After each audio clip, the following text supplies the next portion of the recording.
designers, also hate designers. I'm the VP of design, I can do that. But you'll hear this word a lot. They'll talk about empathy for your customer. You probably heard it up here at some point. Empathy for your customer, empathy for the user. Has everybody heard this like turn of phrase? Like you have to have empathy for the people that you're like making stuff for. But what they always forget is, what everyone always forgets is like having empathy for each other, and we wind up not doing that so well. Like it's easy to have empathy for your customer, someone you're making a feature for. It's a lot harder to have empathy for the person who's kind of annoying you and trying to get your attention at work or has a different opinion from you. And so we try to combat that as much as possible. So the story about the IT team, the way that like I actually was given that team in the first place, because it's a little weird because I'm the VP of design, to have IT is not something that generally happens. So we do these things at BuzzFeed, which are not uncommon, called employee engagement surveys. And this is a yearly, actually it's twice yearly now, where we send like a survey out to everyone in the company. And it's kind of about like how's your relationship with your manager? It's all anonymous. It's like, what do you think of BuzzFeed's strategy? Do you understand the strategy? How do you feel about your org? How do you feel about working with people in your org? All that stuff. So it's kind of like, it's measuring the health of the company. Like, how are people feeling? And the IT team a year ago, we got the results back, and like that department in particular was incredibly low, like really low.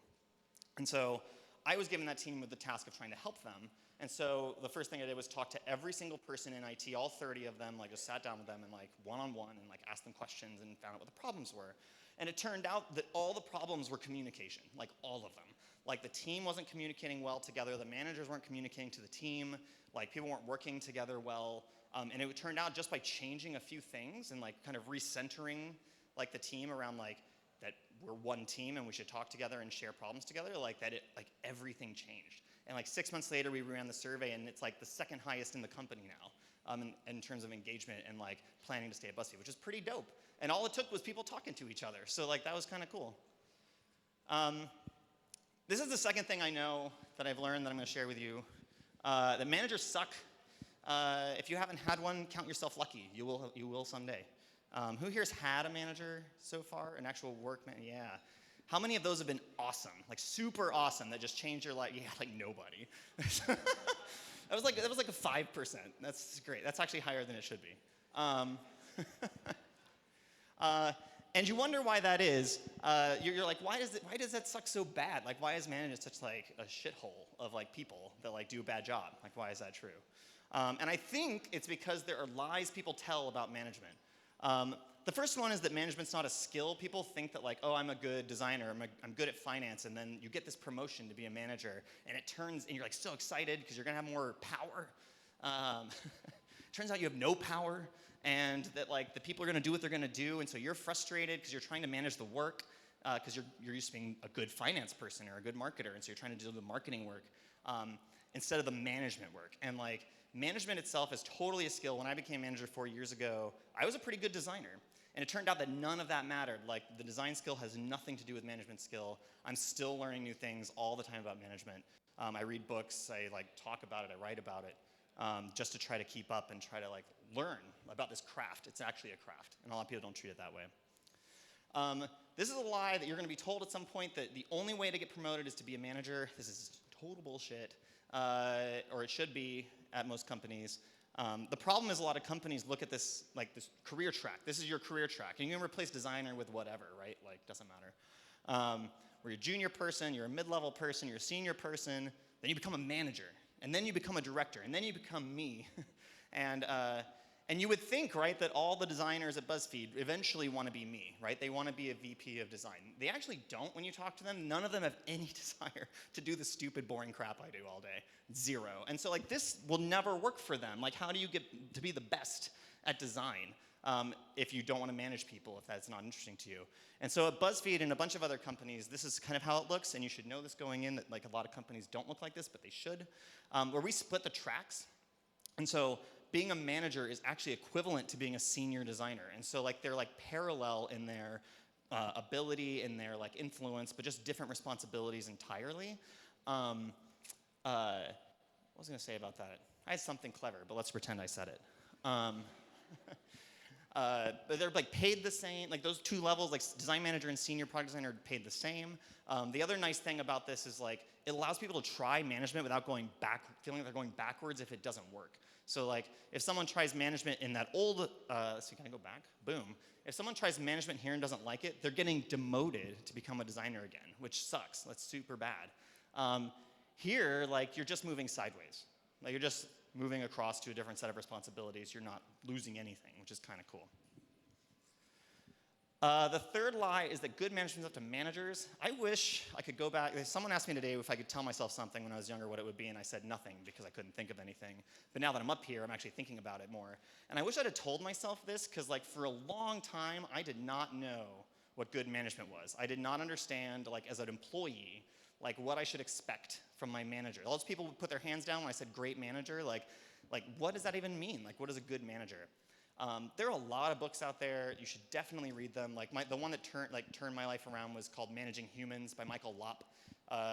It's a great book. I wasn't a manager when I read it, and I was reading it, and I was going like, holy shit, this was supposed to happen? Like that's what this is supposed to be? Like my managers never did any of this, and like it totally like messed me up for all future managers. But like, but really opened my eyes to what it should be, and that's like a really powerful tool to have even if you're not a manager. The third thing I know is to learn other jobs, even if it's uncomfortable. That's usually a funnier GIF. Anyway, so I have this thing I say. This is something I'm infamous for in the design industry, where I say designers should code. I believe this very deeply. And when I say that to people in the design community, this is the reaction I get. We said it was PG. It's not PG today, guys. And then I get these reactions. People say things like, why don't engineers learn to design? This is my favorite thing, because they totally should learn that. Or architects don't engineer buildings. And this is the argument. These are designers telling me this when I tell them they should code. And whenever they say stuff like this, this is my reaction generally. Like what a great way to go through life without ever learning anything, ever. Like, I'm the VP of design, right? But then, like I said, I'm also doing all these things. I'm in IT, I product manage things, I'm a front-end developer. Like I helped build, in the very, very beginning of my career at BuzzFeed, I helped build our CSS framework that we're using to this day. I work on our professional development initiatives for all of our like the tech department in general. I ran our first Hack Week. I ran our mid-year and annual review processes in BuzzFeed. Like, I'm doing a lot of stuff. And like to say that's not my job prevents you from like getting to reach and like see what else is out there, like to touch other people's jobs, to like understand them better as human beings even. And that's a huge bummer. So say yes to things like when someone asks you to do something that feels a little outside or a little bit of a reach, like reach for it and just try to touch it and see what happens. You might be surprised by what you learn about yourself. The last thing I'm going to talk about is to think long term, like this dog is with all the treats. I'm actually thinking about that beer this whole time, so it's the same thing. This quote from Jeff Bezos has always stuck with me, that he used to talk about this thing where Amazon's competing. Amazon could compete on this on this 3-year time horizon. They could look out 3 years and kind of strategize about that. A lot of companies do that. They have like a 3-year plan. But what he was saying was like, if you can extend that, if you can invest in and think about like the 7 years or 10 years ahead, your competition like drops because no one's thinking that far ahead. So you can kind of like be more alone out there thinking about the future, and that's a really powerful place to be. And I think the same way about careers, and I think the same way about my job. If I'm ever having like a hard week or a hard couple weeks, I always try to think about like, what are the next what are my goals in the next 3 months? Like, what am I trying to do, and how can this thing I'm doing like help me to get to that thing? Like, how can I like shift my mentality to like help myself get there? If we're having a hard quarter at BuzzFeed, like I start to think about like, okay, well like this is hard, but like what's in a year? Like where are we going with this in a year? And that really helps. It like seems to like a lot of people get stuck in this like what's happening now and like what's happening in the next couple of days, and that's a really hard churn to be in. Because you can never look up. You can never like try to figure out what it all means. And this is something I wish someone had told me. And for shorter, very short-term problems, I have this great scale that I've developed that I use all the time, which this is real.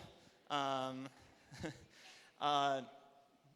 everyone takes photos of this. I don't know why. But basically, the idea is that like uh, I only have so much I can care about stuff. And what used to happen when I was younger and I was a designer and I was cutting my teeth and like I felt like I had to have an opinion about everything. Like everything had to be like about design. It all had to be about like my opinion about it, and I had to really like forcefully have that opinion because I was trying to prove myself or something. And like what happens when you do that, when you're like a 10 on this scale all the time about everything, like people stop listening to you. Like they stop paying attention to what you're saying, and especially when you're younger, it only compounds, right? Because like, oh, they're young and they're kind of like a pissant, so like I'm just gonna ignore them. And so what's interesting is I've mentally rated myself on this scale like for a long time, and like when I first started doing it, I was like, man, I'm like an 8 or a 9 or a 10 a lot. And like really, it helps you calibrate like what really matters. Like sometimes you're like, oh, I'm a 2 on this actually. In the grand scheme of things, does this decision really matter? And like that'll help you get over it and also help people know that you're not always freaking out about everything. So yeah, so that is everything that I know, almost. So the communication, managers suck, learn other jobs, think long term. I'm wrapping up, but wait, there's one more really fast. Be kind to people.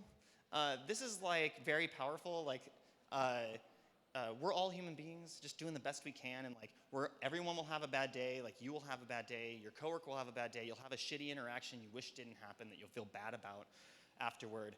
And like I think the important thing to do is just remember that we're all on the same team. We're all trying to do the best work we can and to help each other do the very, very best and to like build the best companies we can together.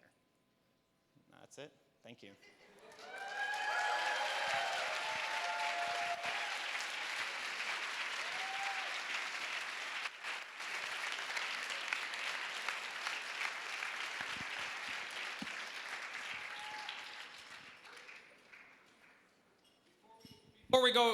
Before we go into Q&A, I just want to let everybody know that the Wolf Sisters are going to start upstairs at 3 o'clock. So if you wanted to catch that, it's 3 o'clock right now. I don't think the camp will be insulted if you run out the door screaming right now if you want to go and do that. So we have time. You can take a sip of your beer. Go ahead. Let's do it. Somebody has to have a question. We can take a few questions now. I am open for business. Who's got a question? Right up here in front. I can't see you. I'm also happy to talk about Tasty for 20 minutes. We can do that. Hey, thanks for the talk. What pushes Yes. your guys' platform? Like insightful data, like what kind of things very much push your platform to the limits? And then how do you guys deal with that? Like for example, at Shopify, Kylie Jenner and Kanye West, when they drop their shit, like platform needs to scale. Sure. What's your equivalent? Those are hard. For us, it's actually hard to predict. Does anybody remember the dress? Is this a thing people experienced? Yeah. White and gold, blue and black. No one's willing to vote. So that was we had no idea. Like actually, the person who posted that and then went for drinks and just totally forgot she had done it.